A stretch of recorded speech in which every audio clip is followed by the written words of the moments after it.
Tema de video. Apple. Tenga cuidado, hay mucho más riesgo a la baja. Resumen. Apple es una empresa fundamentalmente sólida que generará cierto crecimiento empresarial en los próximos años. La gran línea de base significa que el crecimiento relativo no será demasiado fuerte y, al mismo tiempo, las recompras de Apple son mucho menos efectivas de lo que solían ser. Las acciones de Apple se han vendido considerablemente, pero todavía están lejos de ser baratas. De hecho, otra caída del 30% en el precio de las acciones podría llevar la valoración al promedio a largo plazo. Busca ideas de opciones de ingresos que se centren en la preservación del capital.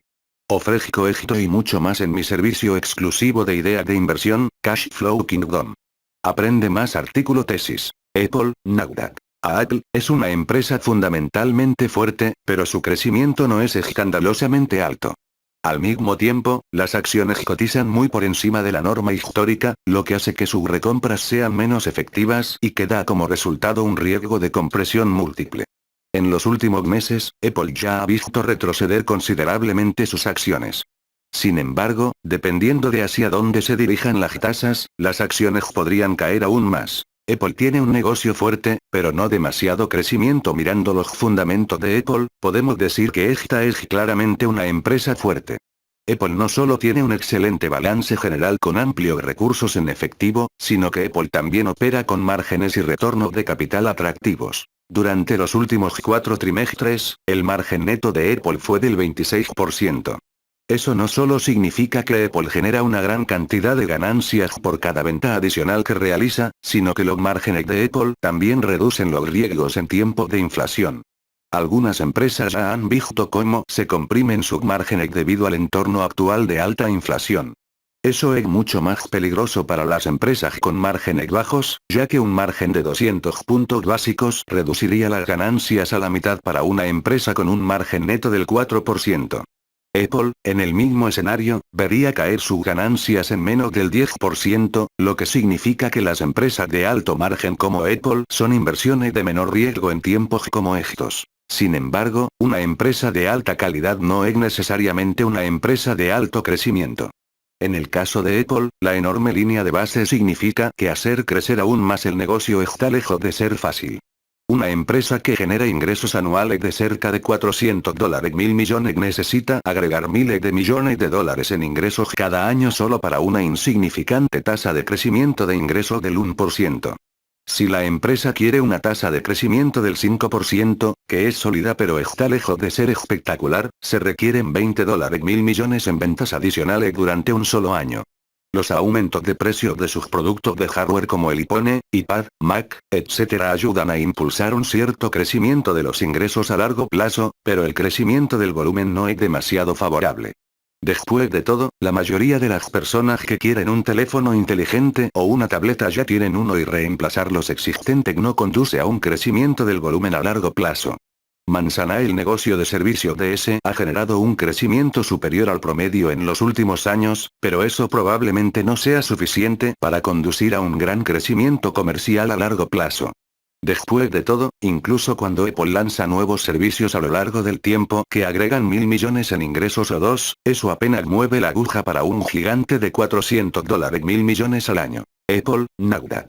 Apple es una empresa fundamentalmente fuerte, pero su crecimiento no es escandalosamente alto. Al mismo tiempo, las acciones cotizan muy por encima de la norma histórica, lo que hace que sus recompras sean menos efectivas y que da como resultado un riesgo de compresión múltiple. En los últimos meses, Apple ya ha visto retroceder considerablemente sus acciones. Sin embargo, dependiendo de hacia dónde se dirijan las tasas, las acciones podrían caer aún más. Apple tiene un negocio fuerte, pero no demasiado crecimiento. Mirando los fundamentos de Apple, podemos decir que esta es claramente una empresa fuerte. Apple no solo tiene un excelente balance general con amplios recursos en efectivo, sino que Apple también opera con márgenes y retornos de capital atractivos. Durante los últimos 4 trimestres, el margen neto de Apple fue del 26%. Eso no solo significa que Apple genera una gran cantidad de ganancias por cada venta adicional que realiza, sino que los márgenes de Apple también reducen los riesgos en tiempos de inflación. Algunas empresas ya han visto cómo se comprimen sus márgenes debido al entorno actual de alta inflación. Eso es mucho más peligroso para las empresas con márgenes bajos, ya que un margen de 200 puntos básicos reduciría las ganancias a la mitad para una empresa con un margen neto del 4%. Apple, en el mismo escenario, vería caer sus ganancias en menos del 10%, lo que significa que las empresas de alto margen como Apple son inversiones de menor riesgo en tiempos como estos. Sin embargo, una empresa de alta calidad no es necesariamente una empresa de alto crecimiento. En el caso de Apple, la enorme línea de base significa que hacer crecer aún más el negocio está lejos de ser fácil. Una empresa que genera ingresos anuales de cerca de $400 mil millones necesita agregar miles de millones de dólares en ingresos cada año solo para una insignificante tasa de crecimiento de ingresos del 1%. Si la empresa quiere una tasa de crecimiento del 5%, que es sólida pero está lejos de ser espectacular, se requieren $20 mil millones en ventas adicionales durante un solo año. Los aumentos de precios de sus productos de hardware como el iPhone, iPad, Mac, etc. ayudan a impulsar un cierto crecimiento de los ingresos a largo plazo, pero el crecimiento del volumen no es demasiado favorable. Después de todo, la mayoría de las personas que quieren un teléfono inteligente o una tableta ya tienen uno y reemplazar los existentes no conduce a un crecimiento del volumen a largo plazo. Manzana. El negocio de servicios DS ha generado un crecimiento superior al promedio en los últimos años, pero eso probablemente no sea suficiente para conducir a un gran crecimiento comercial a largo plazo. Después de todo, incluso cuando Apple lanza nuevos servicios a lo largo del tiempo que agregan $1.000 millones en ingresos o dos, eso apenas mueve la aguja para un gigante de $400 mil millones al año. Pronóstico de crecimiento de ingresos de Apple, fuente. Seeking-Alpha, el crecimiento durante el año en curso se pronostica en un poco menos del 8%, parcialmente posible gracias a una comparación aún algo fácil con los trimestres afectados por la pandemia del año pasado. Sin embargo, más allá del año en curso, se pronostica que el crecimiento se desacelerará significativamente a solo un 5% en 2023 y un 4% en 2024-2025. Por supuesto, el crecimiento de las ganancias por acción no solo proviene del crecimiento de los ingresos. La expansión del margen puede impulsar aún más las ganancias, pero debido a los márgenes ya muy altos de Apple y debido a las presiones inflacionarias en todo tipo de productos y materias primas, parece dudoso que Apple pueda aumentar sus márgenes dramáticamente desde el nivel ya muy elevado. Por último, pero no menos importante, las recompras pueden hacer que las ganancias por acción crezcan más rápido que las ganancias netas generales de la empresa. Ese ha sido el caso de Apple durante muchos años, y probablemente también sea así en el futuro. Desafortunadamente, las recompras de Apple se han vuelto mucho menos eficientes con el tiempo.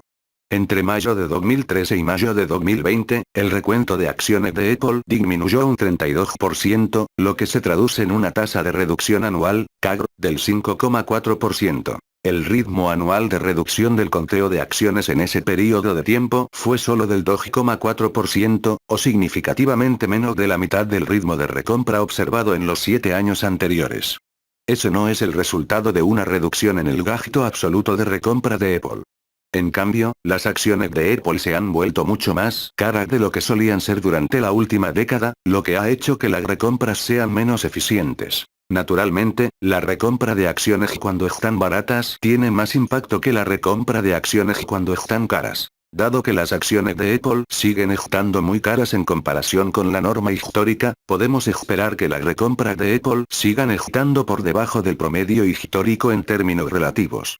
Los vientos de cola del crecimiento de las ganancias por acción de las recompras deberían continuar siendo decepcionantes en el futuro, en comparación con el impacto de recompra mucho más pronunciado que hemos visto en años anteriores cuando Apple pudo adquirir acciones a una valoración mucho más baja. Debido al efecto de línea de base / ley de los grandes números que dificulta mantener una gran cantidad de crecimiento comercial, y debido al hecho de que los teléfonos inteligentes, las PC, etc., no son realmente una industria en crecimiento, combinado con un impacto débil de las recompras, Apple por lo tanto, no se espera que sus ganancias por acción aumenten mucho en el futuro.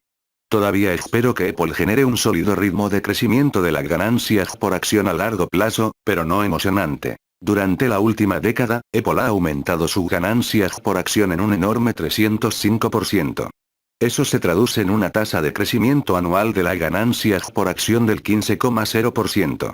Vemos un crecimiento esperado de del 10% este año, mientras que se prevé que el crecimiento de la ganancia por acción se desacelere hasta un 4% en los años posteriores a 2022. En general, se prevé que las ganancias por acción aumenten solo un 80% en los próximos 9 años, mientras que Apple cuadriplicó aproximadamente su EPS en los últimos 10 años. Claramente, el crecimiento en los próximos años probablemente será mucho más bajo de lo que solía ser en el pasado. Eso no es necesariamente un desastre. De hecho, cabe esperar una desaceleración del crecimiento a lo largo del tiempo a medida que las empresas maduren. Sin embargo, el menor crecimiento futuro debería reflejarse en la valoración de la empresa, y no parece ser así en absoluto. Acciones de Apple. Caras según estándares históricos en este momento, Apple se cotiza a $141 por acción, que es un 23% menos que el máximo de 52 semanas. En otras palabras, Apple todavía cotiza con una prima del 40% en comparación con la valoración media de las acciones en el pasado. Al observar el valor empresarial de la empresa en relación con el múltiplo de EBITDA, que representa los cambios en el efectivo neto debido al uso de la prima frente a la valoración histórica es aún más pronunciada.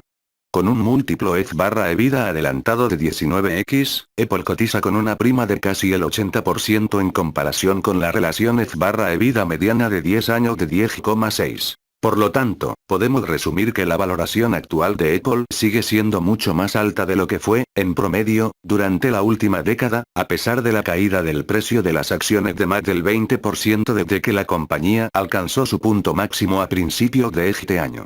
Al mismo tiempo, la tasa de crecimiento esperada de ingresos y ganancias por acción de Apple para los próximos años es mucho más baja que el crecimiento que la compañía ha logrado durante la última década.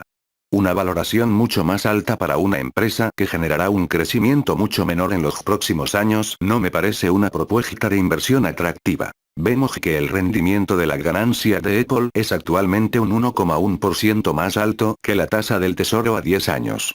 Históricamente, la prima de riesgo ha sido mucho mayor, a menudo alrededor del 3%, pero en ocasiones incluso mayor. Por lo tanto, podemos decir que, en relación con las inversiones libres de riesgo, títulos del tesoro, Apple se ha vuelto más cara en los últimos años, ya que su margen ha disminuido. Eso no significa necesariamente que los bonos del tesoro sean una mejor inversión. Pero parece claro que Apple se ha vuelto mucho más costosa en los últimos años, ya que los inversionistas subieron sus acciones cada vez más, empujando el diferencial de rendimiento frente a las inversiones libres de riesgo cada vez más abajo. Lo que significa, la combinación de estos factores significa que Apple podría tener un potencial a la baja considerablemente mayor. La empresa, que muy probablemente no crecerá tanto en el futuro como en el pasado, podría ver caer sus acciones en otro 30%, y todavía no sería barata según los estándares históricos. En cambio, Apple estaría operando perfectamente en línea con su múltiplo de 16 de ganancia mediana de 10 años en ese escenario. Las acciones de Apple no están tan sobrevaluadas como cuando se cotizaban a $160, $170 o incluso más. Pero incluso a $141, Apple todavía está claramente en el lado caro según los estándares históricos. Con el aumento de las tasas de interés, lo que es claramente negativo para las valoraciones de las acciones, Apple tiene un riesgo a la baja considerablemente mayor. Eso no necesariamente se materializará, pero los inversores al menos deberían saber que comprar Apple a $141, y con un múltiplo de ganancia muy por encima de 20 está lejos de ser una elección de valor. Apple fue una elección de gran valor cuando cotizaba a múltiplos de ganancia de hace 10 o 15 años. Pero hoy, incluso después de una recesión considerable en los últimos meses, Apple sigue siendo caro. El objetivo principal de la cartera de ingresos Cash Flow Kingdom es producir un rendimiento general en el rango de 7%, 10%. Logramos esto mediante la combinación de varios flujos de ingresos diferentes para formar un pago de cartera constante y atractivo. El precio de la cartera puede fluctuar, pero el flujo de ingresos se mantiene constante.